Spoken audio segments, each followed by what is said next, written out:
Evangelho de João, capítulo 10, versículo 1 ao versículo 10.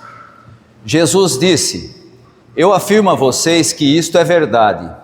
Quem não entra no curral das ovelhas pela porta, mas pula o muro, é um ladrão e bandido. Mas quem entra pela porta é o pastor do rebanho. O porteiro abre a porta para ele. As ovelhas reconhecem a sua voz quando ele as chama pelo nome, e ele as leva para fora do curral. Quando todas estão do lado de fora, ele vai na frente delas e elas o seguem porque conhecem a voz dele. Mas de jeito nenhum seguirão um estranho. Pelo contrário, elas fugirão, pois não conhecem a voz de estranhos. Jesus fez essa comparação, mas ninguém entendeu o que ele queria dizer. Então Jesus continuou: Eu afirmo a vocês que isto é verdade. Eu sou a porta por onde as ovelhas passam. Todos os que vieram antes de mim são ladrões e bandidos, mas as ovelhas não deram atenção à voz deles. Eu sou a porta. Quem entrar por mim será salvo. Poderá entrar e sair e achará comida. O ladrão só vem para roubar, matar e destruir, mas eu vim para que as ovelhas tenham vida, a vida completa. Durante a liturgia do nosso culto, os irmãos acompanharam a leitura do Antigo Testamento e fizeram aqui a leitura responsiva do Salmo 23, o salmo que apontava Deus como o pastor do seu povo, né? Deus se apresentando no Salmo 23, a expressão usada lá é exatamente essa, o nome de Deus, aquele mesmo que aparece lá no capítulo 3 de Êxodo, né? Eu sou o que sou, que normalmente a gente traduz hoje em dia no português para Javé e Yavé, alguma coisa assim, e o texto lá começa dessa forma: Javé é o meu pastor, nada me falta. E agora Jesus começa a falar com os discípulos, e ele diz que ele é o pastor. E essa afirmação de Jesus é muito interessante nesse texto, porque ela tem conexão não apenas lá com o Salmo 23, que todos conhecemos, mas também com aquilo que estava acontecendo ao redor de Jesus, quando ele faz essa afirmação. E ele diz o seguinte: aquele que não entra pela porta no aprisco das ovelhas é ladrão e salteador. Na tradução que nós lemos aqui, é ladrão e bandido. Esqueça aquela imagem muito comum que a gente sempre tem de um pastor solitário no meio de um campo verde. Não era assim que a coisa funcionava. O aprisco normalmente era um pátio murado e comunitário no meio das aldeias, onde as famílias guardavam os seus rebanhos à noite para proteger justamente dos ladrões e dos lobos. Então aquela ideia, né, de alguém pastoreando no meio do campo, não é disso que Jesus está falando. Esse aprisco era no meio da aldeia e ele tinha uma função muito clara.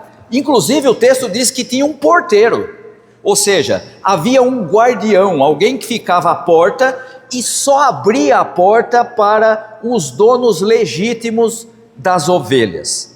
E por isso Jesus vai dizer que quem entra não pela porta, mas pulando o muro, né? Ou seja, quem pula o muro tem um comportamento desviante e por conta disso desafiava não só a honra da propriedade, mas também a segurança das ovelhas.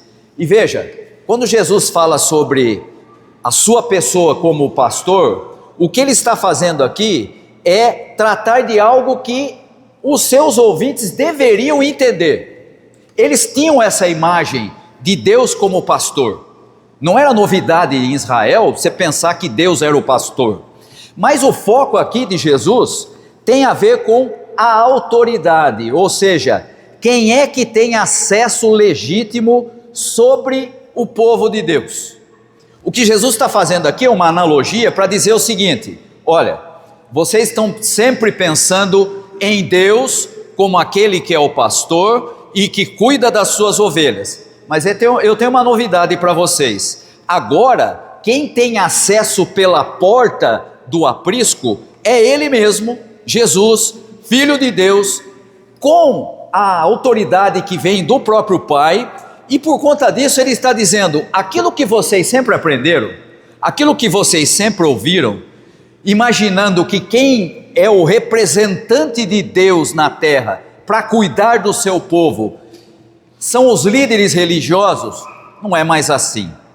O que Jesus está fazendo aqui é demonstrar que Ele tem o acesso legítimo sobre o povo de Deus, e Ele reivindica o acesso pela porta, e portanto a via legítima, sancionada pelo Pai, e enquanto isso Ele está acusando os líderes rivais de serem invasores, de serem ladrões e salteadores. E veja, como eu disse no início, esse texto aqui está ligado com outros textos, não só com o Salmo 23, ele está também ligado com o texto do capítulo anterior. Não sei se você vai se lembrar, mas o capítulo anterior, que é o capítulo 9, é aquele que traz a situação do cego que tinha sido curado e que se apresenta lá na sinagoga, e as pessoas, líderes da religião, começam a dizer: mas quem que curou esse sujeito? Ah, foi Jesus. E eles falam assim: ah, mas será que ele era mesmo cego? Acho que não, acho que isso aí é conversa. Esse cara, quem que pode afirmar que ele era cego? E começam a questionar o milagre de Jesus, e começam a questionar o próprio homem, a ponto de o homem dizer de maneira muito explícita: olha, se ele é, não é, se é isso, se é aquilo, eu não sei. Eu sei de uma coisa: eu era cego e agora eu enxergo. Isso não tem como evitar, isso não tem como negar. E aqui nós não podemos ler o capítulo 10 separado do capítulo 9. Por quê? Porque aquela cura do cego de nascença e a sua expulsão da sinagoga serve aqui como pano de fundo para você entender quem eram os ladrões e os salteadores. Ou seja, é uma referência direta aos fariseus e à elite do templo, que tinham acabado de expulsar um homem que tinha sido curado do ambiente religioso. O que Jesus está dizendo é: eles afirmam que são pastores, mas agem como ladrões e salteadores. Não é muito difícil da gente perceber por que Jesus tinha tanta resistência dos religiosos de sua época. O tempo todo ele aponta como eles estavam fora do caminho proposto por Deus. E aí então Jesus vai explicar por que ele é o verdadeiro pastor das ovelhas. A partir do versículo 3, ele diz assim: as ovelhas ouvem a sua voz, e ele as chama pelo nome, e ele as conduz para fora. Você já percebeu como é interessante? Todo grupo de relacionamento, todo grupo que em algum momento se relaciona, acaba criando um tipo de linguagem interna, um tipo de linguagem própria. A gente se identifica, né? Eu costumo brincar, em casa a gente tem inclusive as piadas internas, só quem é de casa é que entende o que você está falando, né? Isso é muito comum, né? E aqui o que Jesus está dizendo é exatamente isso: olha, vocês estão percebendo como as coisas funcionam? O verdadeiro pastor, ele chama as suas ovelhas, e as ovelhas conhecem a sua voz, elas identificam. Nós sabemos de quem é essa voz. As ovelhas conhecem a voz deste pastor, que é Jesus. Não é qualquer um, ele vai dizer isso no próprio texto. Se alguém de fora chamar, elas não atendem, elas saem de perto dele. Por quê? Porque não conhecem a sua voz, não reconhecem a voz de estranhos. E aqui nós temos que perceber algo que é muito problemático nos nossos dias. Hoje nós temos muitas igrejas ouvindo a voz de estranhos, que nem sequer conhecem muito quem é Jesus e qual é o ensino de Jesus, e começam a seguir essas vozes que são estranhas e são conduzidos para caminhos que não levam às pastagens, como diz o Salmo 23. Pelo contrário, são vozes que afastam as pessoas daquilo que foi proposto por Jesus. Está aí na nossa realidade a quantidade enorme de escândalos envolvendo pessoas que deviam ser líderes que encaminham para Jesus, o verdadeiro pastor. Hoje em dia nós temos esse problema muito sério.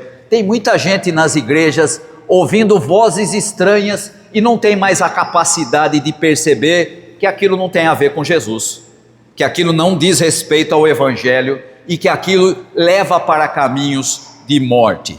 Em outras palavras, o que nós precisamos perceber nesse texto é que a igreja precisa estar sintonizada apenas com a revelação de Jesus, ou seja, precisa se tornar imune à retórica de líderes que são, na verdade, ladrões e salteadores. Mas o texto diz também que Jesus afirma o seguinte: o verdadeiro pastor entra pela porta e ele conduz as ovelhas para fora. O pastor tira as ovelhas do pátio comum para levá-las ao pasto. Isso aqui tem dois sentidos, né? Um, óbvio, tem que levar as ovelhas para comer, mas também simboliza de forma muito clara que Jesus está afirmando que ele tira os seus seguidores daquelas estruturas já consagradas na religião de Israel para levá-los para uma novidade de vida que é o discipulado. E a música da voz é interessante nesse texto. As ovelhas não seguem doutrinas, não seguem uma teologia melhor do que a dos outros. Elas seguem uma voz, elas seguem uma melodia. A fé não é uma concordância doutrinária. Essa igreja é melhor do que a outra porque a doutrina dela é mais bem elaborada. Não é isso. Pelo contrário, a fé é a sedução pela voz do pastor verdadeiro. E veja que aqui a autoridade de Jesus não é impositiva, mas atrativa.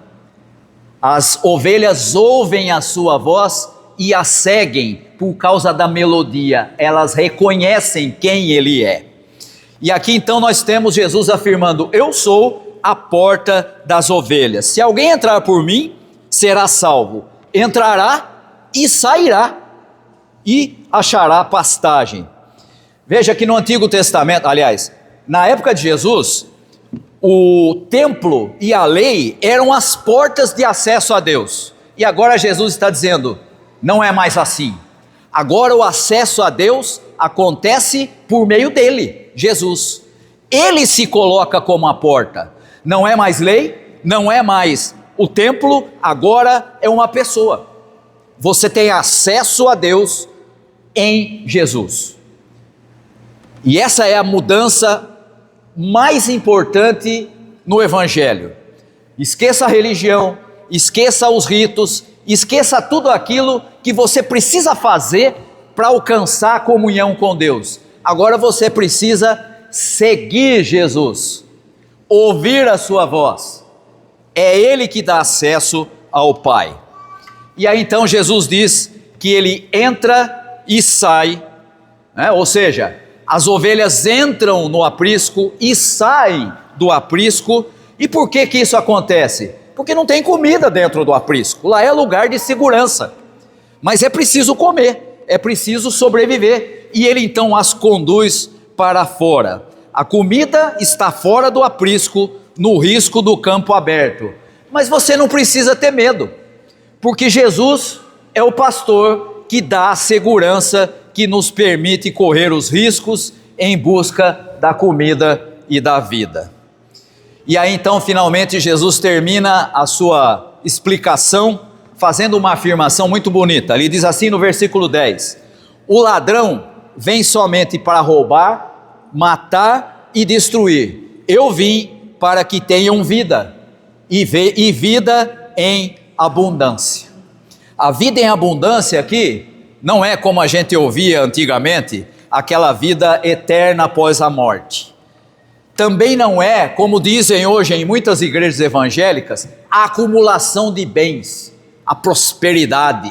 Não é isso que é vida abundante. Vida abundante é aquela vida que tem gosto de vida aqui e agora. Tudo aquilo que rouba a alegria de viver, seja culpa, seja instituição, e mesmo teologias podem ser entendidas como ladrões e salteadores. A vida em abundância que Jesus diz, o que é que ela significa então? É aquela vida que é tão boa, tão bonita, que a gente não quer que ela acabe. Esse texto nos ensina que Jesus veio para que a nossa vida não seja um fardo, mas uma festa. Não um fardo, mas uma festa. Eu sou o pastor das ovelhas, diz Jesus. As minhas ovelhas ouvem a minha voz. Pare de ouvir vozes estranhas. Pare de seguir absurdo que contraria aquilo que Jesus ensinou. Ouça a sua voz, siga, porque com Ele temos vida e vida em abundância. Que Deus nos abençoe. Amém.